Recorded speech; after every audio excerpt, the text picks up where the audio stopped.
కక్ష రాజకీయాలు కూడా ప్రోత్సహించారు. కచ్చా రాజకీయాలు అస్సలు ఆయన అస్సలు ఏం చేయలేదు. నేను పనిచేశాను, ఒక్కరోజు కూడా పలానోని మీద కేసు పెట్టి చేయమని చెప్పలే. ఎగ్జాంపుల్స్ ఏమైనా చెప్పలేదు ఎప్పుడు. మాకు నేనే కదా ఆడ రిసీవ్ చేసుకునేది, వాళ్ళ ఫ్యామిలీ మెంబర్స్ కూడా ఎప్పుడు చెప్పలేదు. ఓకే.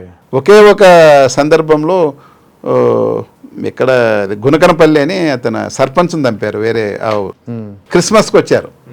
నేను మా డిఎస్పీ గారు వెంకటరామరెడ్డి గారు అని ఉన్నారు.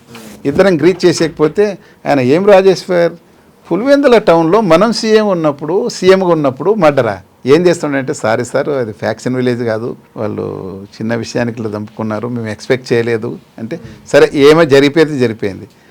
నేను పోయిన తర్వాత వాళ్ళని పట్టుకొచ్చి ఇదే మాట, మీరు కొడతారు కదా దెబ్బలు తగలకుండా, దెబ్బలు కనపడకుండా కొడతారు కదా, అయితే వాని గావు కేకలు నాకు సెక్రటరియట్కి వినపోయేలా అంటే అట్లా మనిషి అనమాట. ఓకే.